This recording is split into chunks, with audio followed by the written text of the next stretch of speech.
anybody who dares to join us today. My name is Brooke Madera, and I also go by No Pressure PDA on socials. Um, I am the CEO of PDA USA, and I'm going to be joined here as I do weekly, unless we have some kind of illness or catastrophe. I'm usually joined here by Amy Krewalt, and she will be here shortly. She's taking care of a child, which is absolutely legit. Um, I am today sporting a new haircut. So, those who care, look at my nice haircut. I'm really excited about this haircut. I have a hairstylist that if she's my only one. She's my only. I don't go to anybody else.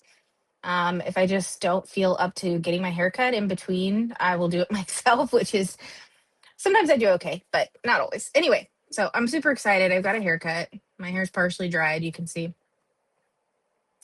We are going to talk today about misdiagnoses and how PDA can look like other things, how it's different than these other things.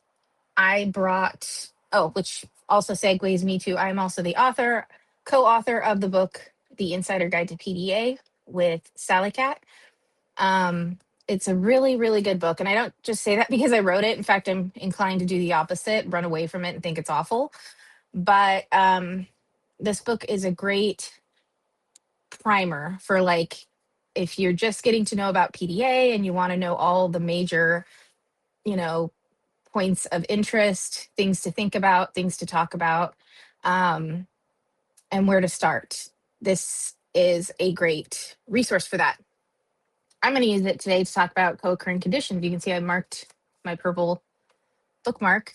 I have marked the chapter on other conditions to kind of give us a jumping off point if we need it. But it's pretty common in the PDA world to be misdiagnosed because PDA is quite confusing. It's not only confusing to the non-PDA community, but even the autistic sphere as well. It can look a lot like autistic burnout or just certain autistic demand avoidance. But it takes different support. And so whenever I'm talking about PDA being something else or being different or distinguished, it's not about being special or more demand avoidant than X, Y, or Z. My focus is on what kind of support do different communities need in order to help them to function at whatever their best is. So that's where my laser focus goes to. What supports work. So not some kind of hierarchy, because that's pretty counterintuitive to PDA, right? Real quick, I'll give you guys an update on PDA USA happenings. We run our organization in a very PDA friendly way, which in this case means that we are sometimes slow to roll out programs and things we want to do and plans, but we are choosing to accommodate ourselves and our families and just trust the timing as we're able to unroll them. But our first successful enterprise for PDA USA has been our book study. So we just finished up the book study on declarative language with Linda Murphy. Our book studies run 4 weeks long. And for the final session, the author volunteers their time to come answer questions, which is pretty awesome of them. PDA USA has a list. We have 5 books we chose. We'll probably do, as we grow, we'll probably branch out here and there and do some other books as well. But to start with, we want to focus on 5 of the main books that are recommended in our spaces for people just finding out about PDA and wanting to know what next. Those books are The Explosive Child by Ross Greene, Navigating PDA in America by Diane Gould and Ruth Fiddler? I think so. Apologies if I got co-author wrong. Yeah, it is Ruth Fiddler. My book with Sally Cat, The Insider Guide to PDA. Low Demand Parenting by Amanda Diekman, and Declarative Language Handbook by Linda Murphy. It's too many names for me. I'm not a good name person. I forget names like crazy. Um, our next book we are working on or going through is Low Demand Parenting by Amanda Diekman. I started re-listening to the book. I have listened to it before on audiobook. I'm re-listening to it to kind of write down some notes and stuff for the upcoming study, which starts in a week, a little less than a week. And it's good stuff. I mean, I feel like the first chapter right away, it's going to relate to a lot of people. A lot of people are going to go, yes, that's my experience, and feel less alienated. And I feel like that is pretty foundational for healing, especially when dealing with PDA burnout and being a parent, that a PDA parent feeling misunderstood and misjudged. It really helps a lot to start out on that, like, you're not alone in your struggles. So if you want to join that study, it's $25. We also have scholarships or tickets that are available at Pay What You Can. Those are the link to that is going to be on the PDA USA Facebook page and also on our website, pda-usa.org. And yeah, again, it starts next week. And there's openings for meetings on Monday nights at 7 p.m. Eastern, also Friday nights at 6 p.m. Eastern. So you can choose which time slot works for you. Other than that, we have our next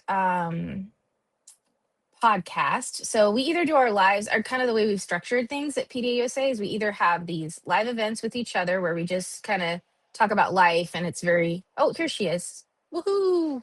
Hold on now, that Amy. Hi, Amy. Hi. You fed your child? I did. I did. That's a I'm good, sure there will be that's good more of you. food coming soon, but it Yeah, it's hasn't. okay. I mean, It's I tried to pre-feed mine, but you never know what's going to stick. So I'm like, here, exactly. have the food. Yeah. Yeah. Mm.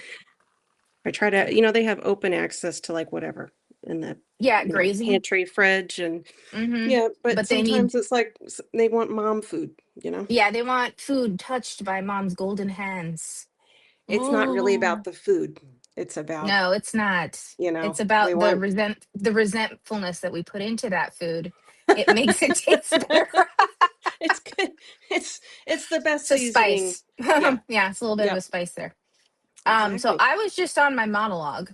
So we'll Mm, jump in. Okay. I was just about to talk to how I'm about to make some promotional content for the next podcast. So I was saying that we try to structure this where, like, each week we either have one of our live events like this where we're just kind of picking a topic and talking about it, mm-hmm. or we have a guest and we're a little more structured, a little more polished, a little more professional. No Mm, promises.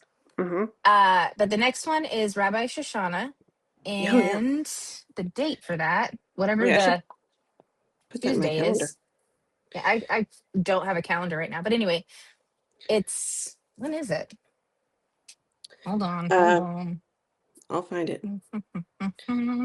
Um, Using my phone for my um. Oh, great! Someone's, no. I don't have. I literally don't have a calendar on my iPad. That's helpful. I'm looking at the email right now. Okay, Um, May 5th I gotta shut at this door. 12 Eastern. Okay, May 5th at 12 Eastern. Yes. Okay, 12 Cinco de Eastern. Mayo. Yeah. Is that right? 12 Eastern? Yeah. No, That's what it says. The calendar says. that has to Yeah, be a that's lie. 9 a.m. your time. That's a So lie. good luck Or with that's that. a, instead of accusing you blatantly of lying to me, um, that's a mistake. I heard people have mistakes sometimes.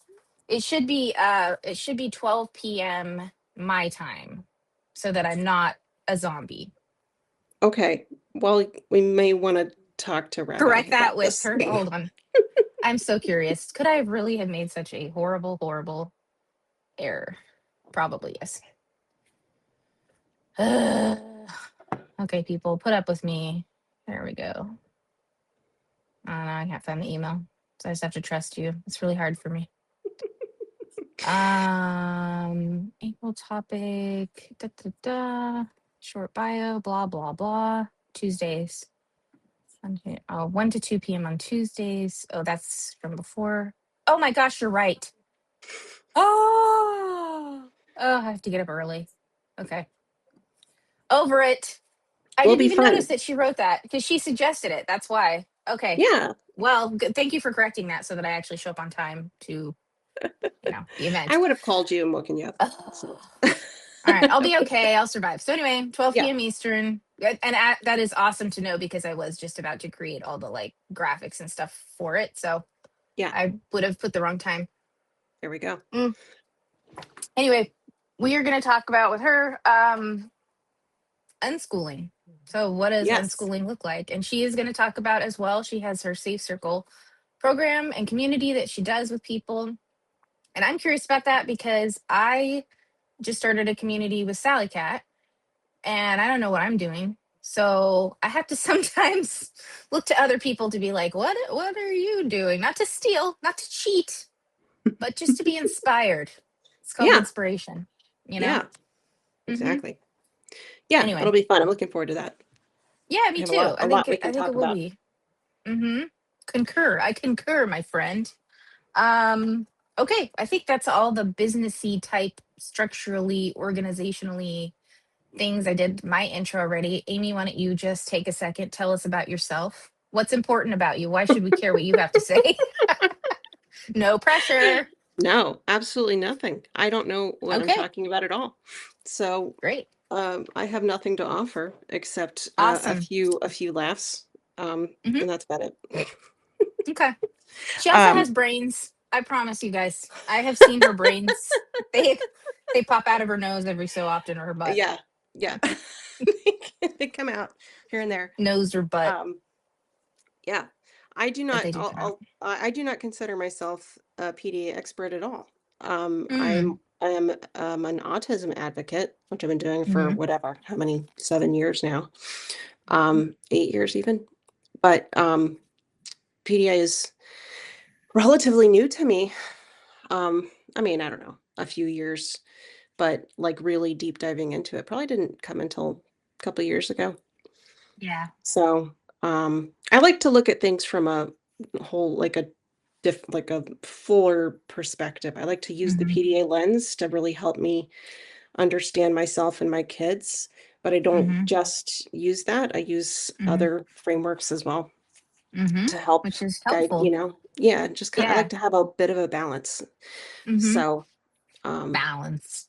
yeah, but I find it's extremely, I mean, it definitely for me was the missing piece, so to speak, like Yeah. really helps put things into better perspective. So Hmm. Your that's eyes all. match your shirt so well. Yeah, Thank look you. at them. Yeah, It's beautiful. exactly the same color. Olive green. So Wow. gross. Like the worst. What? Gross. I always hated it Okay. when I was growing up. I hated it because I was like, oh, I want blue eyes. Like my half siblings all had beautiful, like gorgeous blue, crystal blue eyes, just like my mother. And I was like, oh, what did Mm, I get? I got my dad's eyes. How did I get this? And then I got older well, and I was like, actually, I guess it's not so bad. But yeah, I it's don't know not how so else to bad. describe them except olive green. And that sounds like such a weird, You're unromantic right. They need a color. better, you need a better adjective. I'll come up with something. Yeah. I feel like there's something that's almost coming to mind, but I have to fact Ooh, check myself there. Now I look a before bit I say it. less less pasty. Disheveled. Yeah. Well, Ooh. I'm very Oh, disheveled. I need a hair. You got a beautiful haircut. I really need a haircut, thank you. and I don't know when I'm going to have time to do that. So I might just have to Hmm. take the scissors to my hair like Alice. And Yeah, I know. that's That's what what I was Alice saying. does I sometimes. told when I went to my There's just hairstylist, I said, I've been too doing the much. maintenance. You're gonna have to fix what I've done. And she was like, okay, that's fine. So I No, it looks appreciated her really not cute. judging me. I love the Thank you. bangs. They really bring out your eyes. It's really adorable. Thank you. My And I really, blue oh, eyes. yeah, they are. See, you got the Crystal jackpot. blue. No, I'm just kidding. I Got don't the even jackpot care. there. My eyes are small. Look how tiny my eyes are, especially since my Coke bottle glasses. I have my prescriptions like really strong, so my eyes look all tiny. Can't Oh, even appreciate the color because look no, how tiny they my eyes sparkle. are. They I'm really making them sparkle. worse. They're wonderful. Well, thank you. Yeah, you sound so enthusiastic. Okay, so let's talk a little bit about Yeah. misdiagnosis. So I think a good starting point. Like I said, I told people, hey, I have my book here, and it has like a list of like things that PDA is mistaken for. You can even see, bup, bup, bup, bup, bup.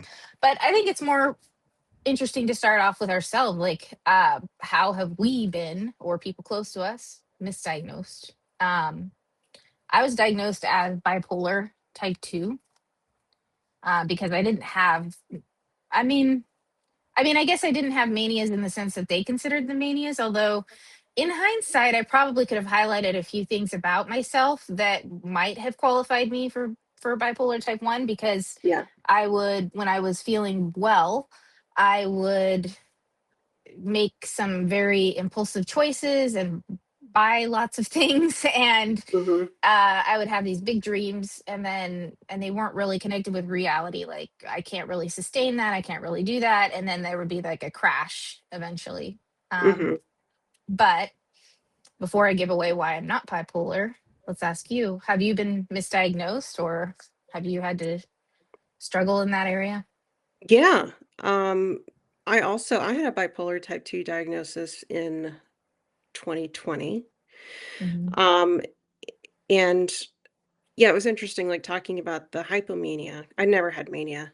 Um, Hmm. like, basically, the only thing that really checked off the box for hypomania, was I bought a lot of shoes. Like, I would have impulsive shoe, uh, buying sprees. Um, Hmm.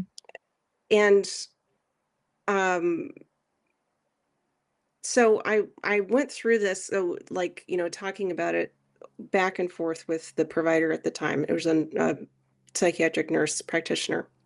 Hmm. And, talking to her, and I was, seeing a psychologist at the time who was brilliant. My God, just most brilliant person. And, so I had started seeing the psychologist first, and he did an evaluation, and he did not see any bipolar. He just saw like raging ADHD. Um, Hmm. and Yeah. so he was a bit surprised by that, when she came back with that diagnosis. But then we talked about it, but he was like accepting of it. He's a very humble person and just amazing person. Hmm. Um, and we talked about it. I tried a few medications, specifically for bipolar, and they just didn't do anything for me. Hmm. And that's kind of one of the things that they'll use to say, well, maybe this was not the most accurate diagnosis. Yeah. Yeah. It wasn't like they did any harm, but Hmm. it definitely didn't um, help at all. Yeah. Um, and honestly, like, I hadn't had a really bad depressive episode at that point for I haven't had a depressive episode for a very long time. Hmm. Um, like 15, more than 17 years, probably, maybe 18 Hmm. years. So it just didn't add up. Hmm. And so we kind of went through, and I talked to the psychologist about it, and I consulted other people, other professionals. And because the thing is, I don't care. Like, I Hmm. don't care about um, defining what it is, Hmm. if as long as whatever treatment plan, or support is the correct, Yeah. is actually helping, right? That's what I, So, yeah. Like before you were here, I was just saying, I was like, when we talk about what things aren't, or PDA is mistaken for, it's not meant to be like a psychological pissing contest of right. who's more demand avoidant or who's more this or who's more that. It's like, Yeah. the point is what supports help. That should Yeah. be the focus. Yeah. Hmm. Yeah. And that was kind of how they ended up like walking back that diagnosis and saying, well, I guess maybe you're not. Maybe this is just really bad ADHD. And then this was around the time that um, second my second child was diagnosed autistic. And so Hmm. I spent a year talking to my psychologist about the overlap, and Hmm. supporting my children, and how that affected me, and also kind of talking about my childhood because I was working on my memoir at the time. Hmm. Really going through like the family dynamics, family history, my own childhood, and how I dealt with things. And it helped really give a more comprehensive picture of um, but it made it very clear that I was autistic and had never, no one had ever picked up on it. Yeah. Back in, I'm old. I'm 47 years old. So back in the, Mhm. early 80s, nobody cared. I Mhm. mean, look, you've seen the thing that's been circling around. It's been going on for years, where they show the photo of children, autistic children in institutions tied to radiators. That's what Right. we did in the early 80s with autistic children. Right. So I was a child prodigy. Okay, that's kind of like red flag right there. But I was a piano Mhm. prodigy, you know, um, and um, did relatively well and did very well in school academically. So that was not their idea of what autism is. Yeah. Um, so I didn't, but what happened was, um, my needs just started like getting more, neglected, because Mhm. it was assumed that I was fine.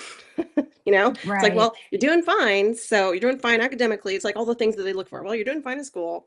Yeah. You're a brilliant pianist. You can talk. It's like, Mhm. whatever. Yeah. And so, um, but as I got older, especially hitting puberty was really rough. And I started getting really Mhm. depressed a lot, Mhm. struggling so much socially, especially, like I didn't know how to relate to other people. Mhm. So, that was kind of one of the defining things that my psychologist used to put the pieces together. Like, no, I don't think this is Mhm. actually bipolar. It's what happens to a lot of women, especially. I was autistic, and like Yeah. the dysregulation that we have when we don't have our needs met and don't have the support that we Mhm. need can look a lot like the swings that you see in bipolar. However, Mhm. it's just, I think the biggest difference is that,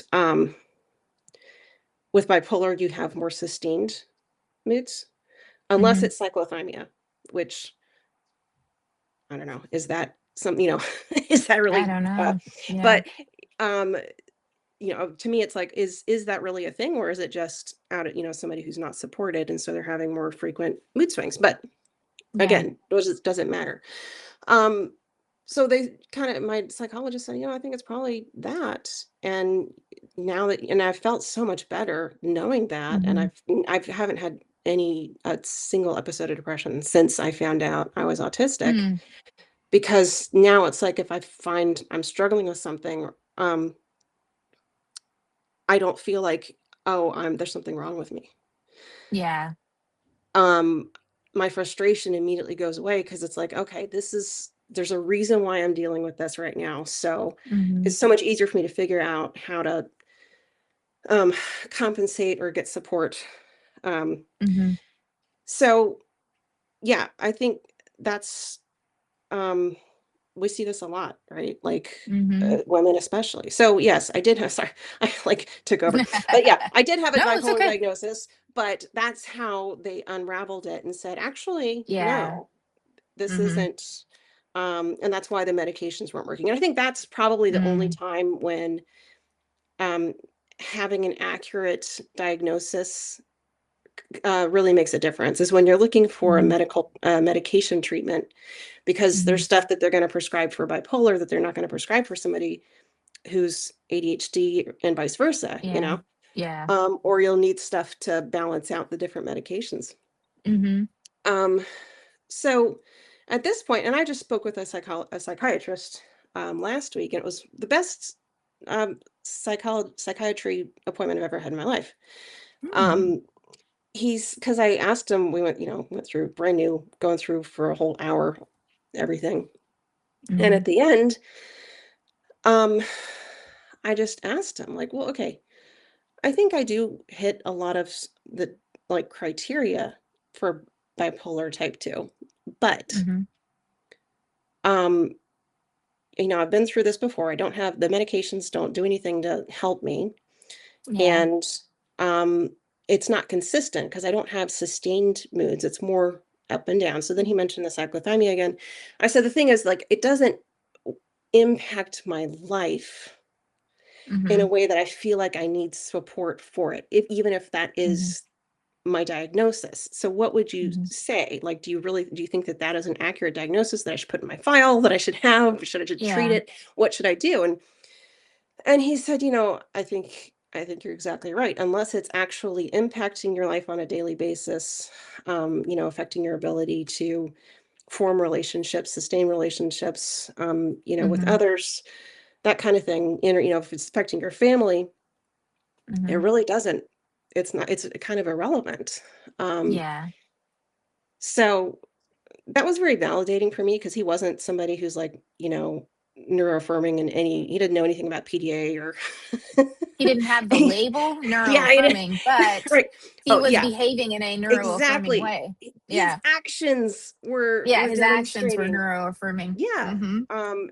And it was just phenomenal. It was really wonderful for me. And it's not that not that I care. It's just that it made me feel good that I know that I've been on the right track and Mhm. doing things correctly, because it can also be very frustrating when you get a bipolar diagnosis and you're taking all these medications and you feel like nothing is happening. It's like, what is the Yeah. point of this? I'm like Mhm. taking these meds, gaining 30 pounds or whatever, you know, like Mhm. what, Yeah, and there's got to be but the some side effects of benefit, right? medication, right. But at the same time, like, what were they? It's kind of like when you get an autism diagnosis or a child, and the medical community is immediately like, well, send them to therapy right now. they have they Yeah. have the autism. You got to send them to the place where they treat the autism. And it's kind of like that with bipolar. It's like, okay, well, you got bipolar, so here's some bipolar medicine, instead of like, what support do you actually need? And I Yeah. think that's kind of boiling down to, this is my long ramble, boiling down to what Mhm. we kind of are here to talk about, is like, this is how it can look Mhm. so similar. And there can be overlap, and you can have more So, than yeah, one they can thing, be happening at the same time, but but it's the but treatment, the support that you really need, yeah. that makes the difference. Mhm. And that's Yeah. why I was saying before, I think, PDA has been such a wonderful framework, um, for me to understand how my brain and body work, Mhm. and that of my children too, because, because I think so much of what we talk about in the PDA community is really based on neuroscience, because as we're talking about our nervous system and how everything is interconnected, Mhm. um, and it really is more of a whole body, um, kind of experience. And Yeah. when you look at it that way, I think it's really helpful, because then you're not Mhm. just saying there's one part of you that is not functioning, according to what society wants, Right. you Seeing know? you as broken or seeing it as Yeah. flawed or broken, Hmm. instead viewing it through a support lens, like, no, this part of Yeah. me needs support, which I think, PDA in per- well, I won't say in particular, because I think this affects everybody who is struggling and isn't sure how to understand themselves. But I feel like PDA people like that I've seen in the mental health sphere, like Janae, Trauma Geek. I noticed that for them, like, there's this reactivity against the broken narrative when it comes even to PTSD or other kinds of trauma.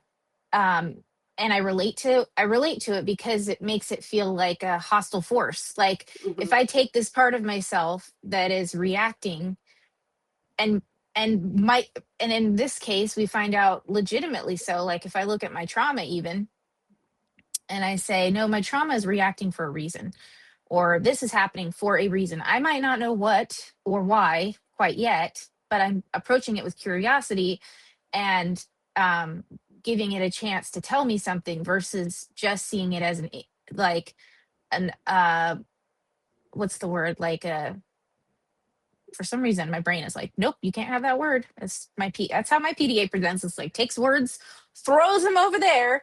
Yeah. Obstacle, there it is, easy word.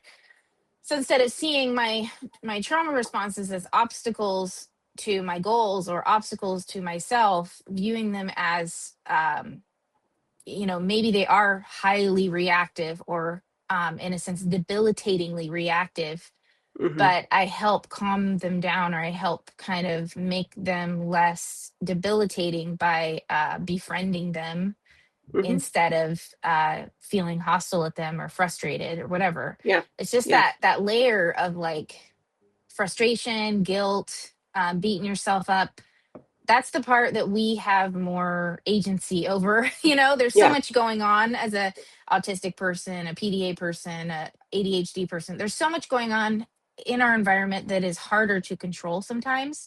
Yeah. um or we have limited ability. But if we can take the part that's ourselves and just not like beat up on ourselves like society might be or someone else might be, like at least that's one less layer of Yeah. thing, of thing we Yeah. have to navigate. So I with for me I am so awful at appointments. I hate hate appointments. So I take care of myself as much as possible because of how exhausting Mhm. appointments are.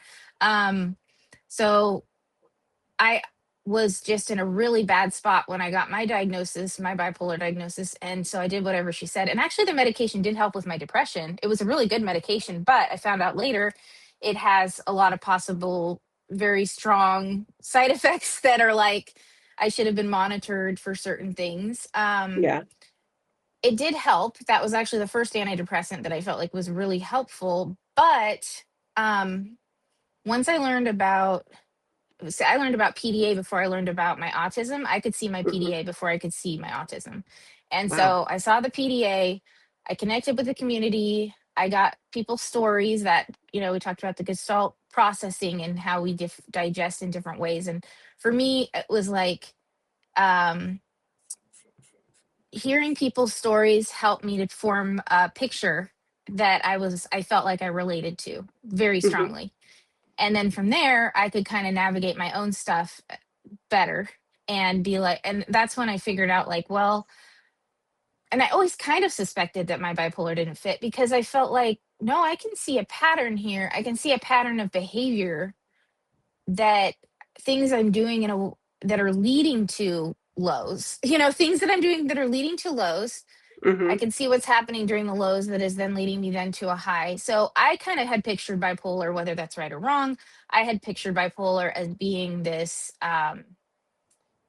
sort of spontaneous, like you don't know when you're going to have a low, you don't know when you're going to have a high, it's happening against your will, sort of thing.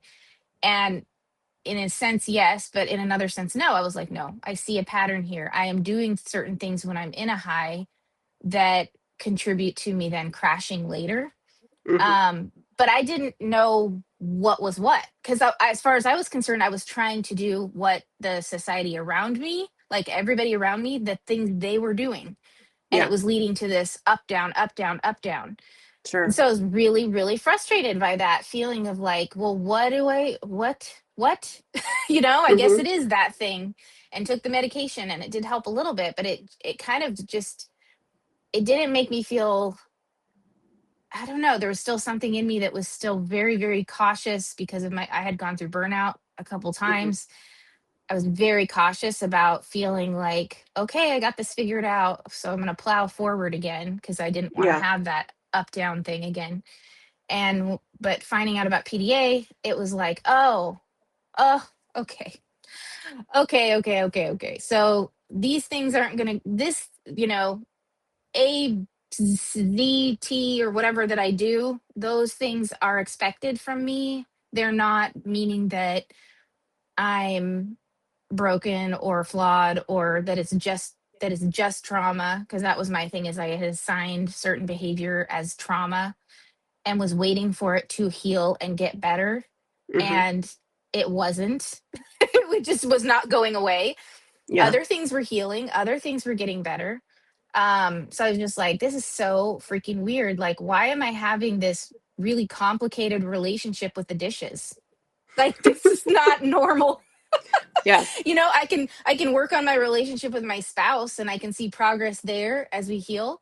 And yet I don't understand the laundry. Like, why is Yeah. the laundry giving me attitude? I don't understand. So Yeah. PDA was like, oh, I'm having this reaction to things, and it is a relationship, and that's really strange, and I wouldn't have even thought to guess something like that, like Yeah. who would think to guess like work on your relationship with your day-to-day tasks, which Yeah. is, by the way, something I want to work on. I mean, I'm going to rabbit trail for a second, but I was working on a series of infographics a couple years ago about how I tackle my PDA.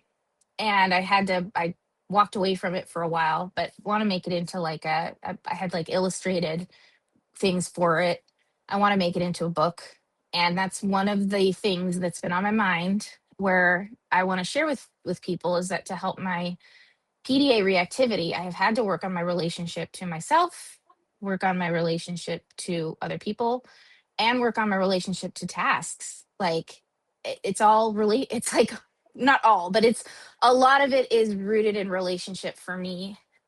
And like seeing that I have been bullying myself for a long time to, anyway. So I don't want to rabbit Yeah. trail too hard off another thing, but yeah, those are all things that you get told you're bipolar. Nobody's gonna be bringing up something like that. Like, I Yeah. mean, even autism, like you get an autism diagnosis, that is not something that would come up. Like, have you, thought about getting counseling for you and making the bed or whatever? I don't know. I'm being Hmm. silly, but I'm kind of not at the same time. Yeah. Yeah. Um, so, uh, yeah, I think too, when I wanted bringing this up as well, I always like to mention how hard it is on the outside for people to guess that PDA is happening for people, Hmm. Hmm. um, especially if they're not PDA themselves. Like, we look like a lot of different things. Yeah. Depending on our trauma responses, we can look like we have a personality disorder, Hmm. or we can look like we have bipolar, or we can look like, now it's the complication that I see is that PDA gets reduced to just being autism and ADHD. Um, Yeah. which I'm like, no, it is different. Like the supports are different. I have to do different things to support my ADHD Yeah. and my autistic things.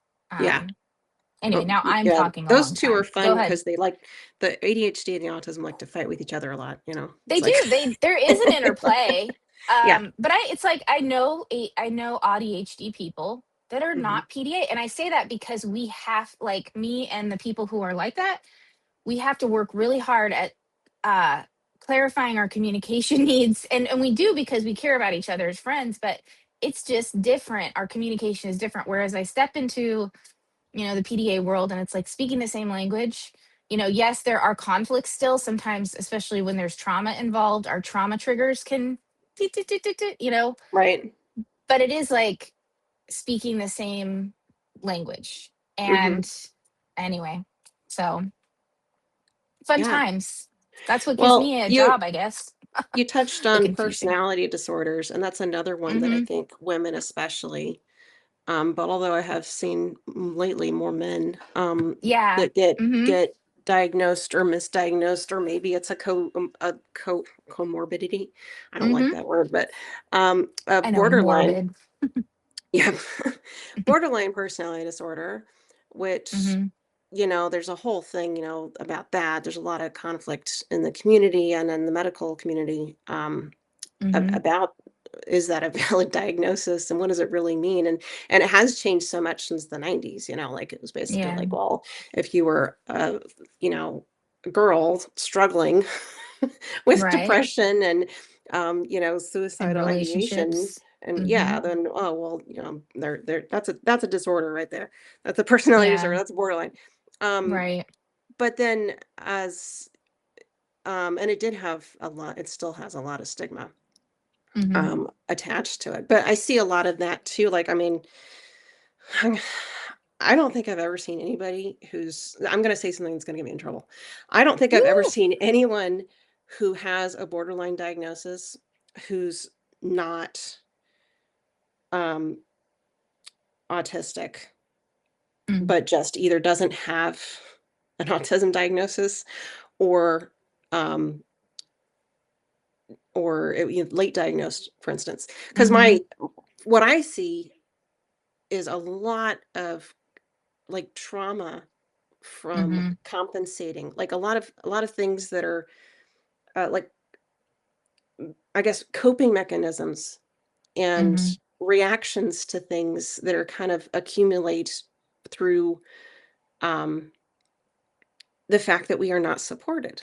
when we don't Right. know that we have this different brain, different way of Mhm. being and communicating and feeling, um, we just start doing whatever we can, like whatever Coping works. mechanisms Yeah. and yeah, And I think becomes part and of us. it becomes like how that ends up manifesting really Mhm. is ticks off every box that I see in borderline, or what is Mhm. defined as borderline in the DSM. Yeah. Um, so that's my take on it. Like I really Your hot I think take. yeah, that is my hot It's your take. hot take. Steam. Well, I'll say this. I'll say this about that. I mean, I am not able to be too objective because I feel like the only people I connect with are autistic. So, Yeah. but I could hypothetically see a situation. She disappeared. I'm back, I think. Am Okay. I back? Yes. It was like connection lost. I blame my Mm-mm. kids. I don't know what happened, but anyway. And then we'll wind this up because I'm surprised they've allowed me to be at peace this long. Okay. Um, I will say I could imagine a hypothetical scenario where someone's not autistic or ADHD, but if they go through sustained family trauma, um, dysfunctional relationships growing up, and so on, I could see how, a personality disorder can manifest out of that. Hmm. But then it, it's about addressing it as a trauma, which it's like the personality disorder label does have such a strong stigma against it, and again, it's kind of circling back to this how we approach ourselves. And I don't like any kind of diagnosis. I don't see how it'd be helpful to have any diagnosis that defines you as being dysfunctional traits. Like, Yeah. just, it would be like, excuse me, so what's that leave me here? Like, what does that mean? And I'm probably oversimplifying, you know, it and the treatment process and all that. But I know there is a stigma even with the people who are supposed to be helping that, I'm friends with some therapists and they have a hard time with Yeah. how it's stigmatized and they're like, oh no, the client has, BPD. And it's like, well, yeah, they do. They need your help. And yeah, it might Yeah. be difficult, but they Yeah. still need help. And can they improve? Can they get better? I believe that yes, they can. Is it Yeah. hard, complicated, a really difficult journey? Absolutely. I think that's the case as well. Yeah. But that doesn't make it impossible. So, Yeah. Well, you know, you know about I have a family member who is currently in treatment. Um, and this was a diagnostic process that took decades, mhm, decades, to reach an actual accurate um, profile mhm, that can be treated. Because, yeah, and this is something that I feel like needs to be addressed so much more. This is what I had originally wanted to do when I went back to grad school, and then I just couldn't do it because life, I got kids. mhm, But we just need so much more research mhm, um, on how all of these things present mhm, with so much overlap, but but also how do we support these diagnoses accurately? Because I've mhm, got so my family member was the first diagnosis was autism. mhm. So that was unusual, I think. Yeah. And then ADHD came about 10 years later. Mhm. Um, and then it was just like, well, sorry, the first diagnosis was just depression. Oh, So yeah. then depression, and then then autism, and then ADHD, then anxiety disorder. And Mhm. then after multiple hospitalizations, um, where the person's life is completely um, just a mess, unable to Mhm. keep a job, um, several estrangements with Mhm. multiple sides of family members, Um, and so then after seeing like a full case history of like, okay, decades worth of struggle, Yeah. then came a borderline Mhm. diagnosis, which, okay, fine. However, one of the most challenging aspects about a lot of people who are diagnosed borderline is that therapy is very difficult because Mm-hmm. of whatever it is that is, causing some of the struggle, Mm-hmm. makes it more difficult to engage in that Mm-hmm. level of deep, like, inner work and connection with the Mm-hmm. therapist.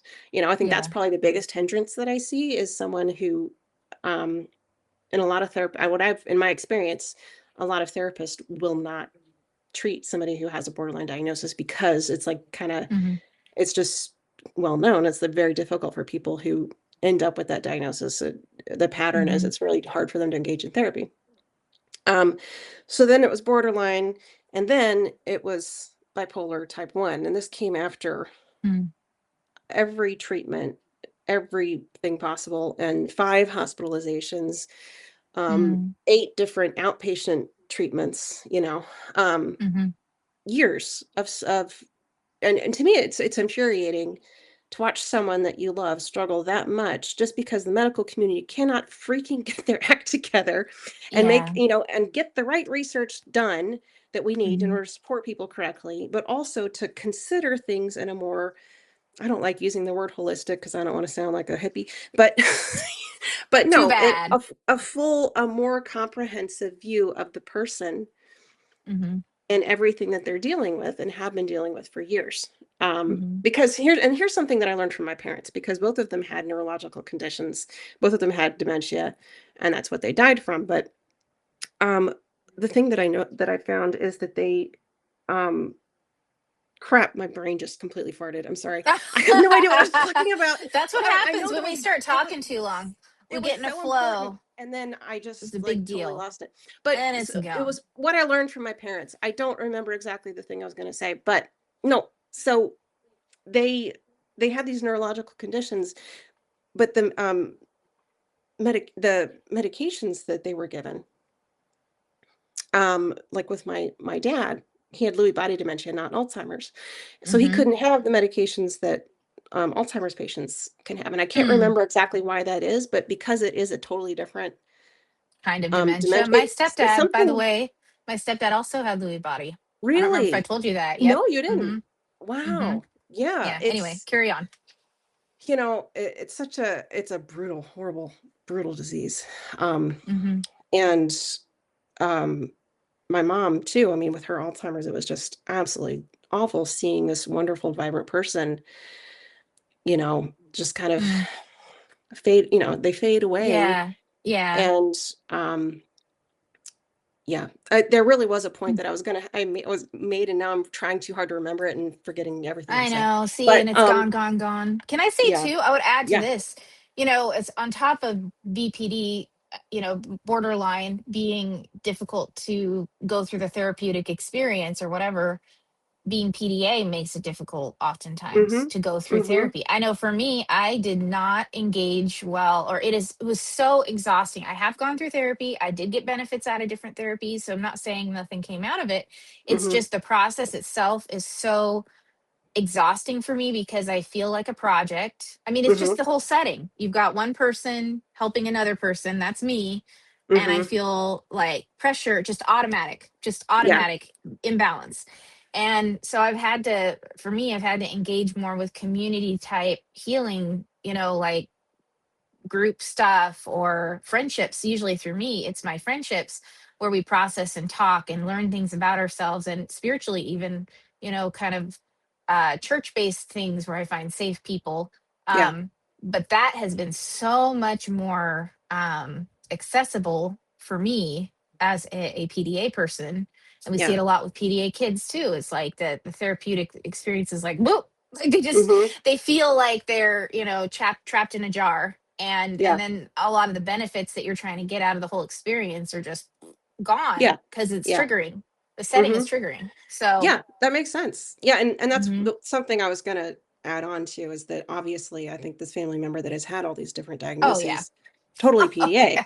I mean, yeah, Yes. we've talked about this. Like Um, attracts like. People are like, why do yes. you think you see PDA everywhere? I've been asked that before Yeah. by a drunk friend. Why do you think you see PDA everywhere?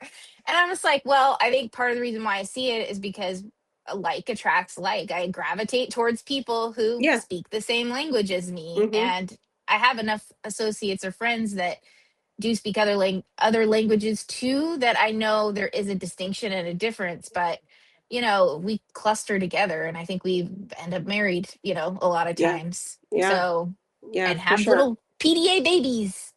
Yep. PDA Yep. babies. Running around wanting food No, immediately. no, no. Yeah, make me the Right when I have food. my live stream. It's like, "No, Ugh, mom. Nope, nope, nope. no. What you were offering me is not happening. What I need Yeah, is for you to it's give me your full something. attention right now. Yeah, I don't which care they've whatever been you." good now. What's going on? Yours are quiet. That's I amazing. because I also said, "You know what? You can eat this in front of the TV."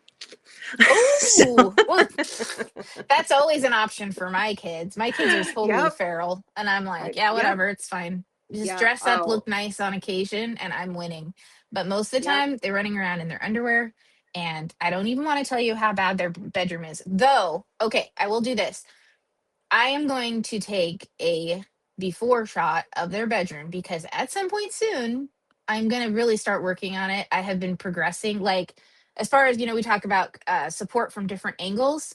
Mhm. My focus, my fixation is on the relational aspect, um, just the, I don't know how else to put it, relational therapeutic aspect.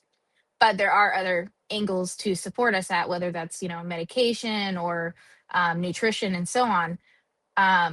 I used to feel very hostile to the nutrition aspect because it felt reductionist. Like, don't just tell me that all I need is like vegetables. Like, that pissed me off. I mean, that Yeah. always really made me mad. But once I understood myself better and I could see how nutrition could impact my overall, like, oh, okay, yes, I am struggling. My body is more sensitive as well as my mind. Um, I have been slowly incorporating more nutritional things into my routine, and I'm just Mhm. like, whoa, this is awesome. Yeah. Does Yeah. That's really does it great. change me fundamentally? No, I am still a PDA person, and certain things are still like, triggering for me that aren't Mhm. for most people. But my window of tolerance is bigger, and that makes so much of a difference. So that if something comes up that is like, oh, that's a hit, that hurt, that's difficult, like, I don't need as much rest time. I used to just need, like, if a certain stress would happen, I would need weeks, sometimes a couple months would take me to recover or bounce back. Mhm. I'd barely be able to do anything. And Yeah. now I'm like, oh no, okay, I'll rest. Like last night, yesterday, something happened. I rested for the evening. I could tell I was like needing to chill. And Mhm. then today woke up and it's like, okay, I'm okay. Today's a new Yeah. day. Yeah. So anyway, all that to say that I don't know why I started talking about that actually, but uh I just felt like mentioning it Yeah. because there are different angles to support us, and it is good if you Yeah. have, the autism picture, understanding it Mhm. as an autism need does Mhm. usually help start to ask other questions around, like, different types of supports that, light sensitivity or sound sensitivity, or um, you know too many people, sometimes too few people, you know Mhm. stimulation, da da da da da. Like, having the proper diagnosis means you start looking down those avenues to see if in your situation you need those supports for those different things, and Yeah. opens up your options basically Yeah. for Yeah. solutions. So Yeah. anyway, should we close It's that or start to wind it up? Do you want to add a yes. thought? Add a thought. Um, No pressure. oh, well, I was just gonna chime in with what you were talking about engaging with therapy is something Oh that yeah. I have had so many different therapists, and the ones that I will I've had a couple that I've really, really connected with and they have saved my life. And Mm-hmm. one of them also told me one of the most helpful things is that, you either click with somebody or you don't. It's the same thing with a therapist. You either Yeah. click with them or you don't. Yep. And I've been fortunate that I've had a few that I've really clicked with, but there are a lot more that I just was like after a couple sessions, this isn't going to work. And that's totally Mm-hmm. fine too, because it is important, even when you're, whether you're finding therapeutic support or community support, you gotta be on the same wavelength and kind of have the same values, I guess. Mm-hmm. But one thing I wanted to say, I was identifying with you as far as um absolutely would not engage with anybody who's going to give me homework. Like, forget it. Just Oh no. my I did enough of that. gosh. I did enough of that in school. I'm not going to do Yeah. homework. Like, I'm No not going to give thanks. you a little worksheet. No, Unless not they doing that. suggested it and were like a journaling exercise, maybe. But I remember I had trouble even with breathing exercises during the session. So Oh, I've she never had to do anything like that. she was great, awesome. This therapist, I really liked her. She did help me a lot with my relationship, some thinking I had in relationship with my marriage. She helped a lot there. But one session she was like, okay, let's work on your breathing. And I'm just like, all of a sudden, all I can think about is my breathing, and I'm Yeah. getting no benefit out of this versus I think it was like 15 years down the road. I got my diagnosis, autism, PDA profile. My insurance connected me to a specifically a autistic oriented therapist. Him and I struggled a little bit on the relational aspect, but he did have some tools, and he was able to explain to me when it comes to breathing exercises why and how they can help. And the fact that he was able to articulate to me why and how the breathing exercises Hmm. help made it accessible for me to try it and That's to actually awesome. use it. But, Yeah. I it's love just that. interesting that he was able to do that. Yeah. And he told me some other stuff too that I've forgotten. So, No, anyway. it's really so yeah, I'm starting I have a meeting with a new therapist tomorrow. So we're like, we'll see how that goes and if it's gonna be Yeah. a home run or not. But he's probably watching this right now, like, oh God, what's gonna happen? That's our one viewer right there. That's what I see anyway. Yeah. I see a big one Oh eyeball. really? I'm like, I don't even care. I'm gonna start posting these. So I haven't done a good job about posting these on anything. And I sometimes it's just because I'm not sure how I want to do something. And that's Yeah. been the case here. I've been a little hung up on the how. Hmm. Like, do I want to share these on our podcast stream or not? And I think I've decided, I mean, unilaterally, of course, you can disagree with me, but um they get decided that these lives are best for the YouTube channel. So I'm Uh-huh. just gonna pop them there, Cool. promote them still and stuff like that, but save the podcast stream for when we have guests. And I Since mostly more, say that though, that's a money thing too, because we only get so many minutes a month on our yeah. podcast. Yeah. So, like for Yeah. now, it's fine. We'll be economical. Yeah. There's It makes nothing wrong with sense. that. And it would be great is when we Economical. actually have like a producer and stuff like that. So we can do all the Ooh, editing shut and up, man. I can't even imagine. I wear all the hats right now. I like, oh, look at right? me wear all the hats. Yeah. It kind of Yeah. tickles my ADHD, but in theory, it would be nice to have other people that are Yeah. wearing different hats too. I mean, you wear a hat. There's a couple Yeah. hats out there. Okay, I'm gonna wind us up now because now All right. I'm going to the This was a ridiculous route. fun conversation. Thank you. It was a very interesting, enriching conversation.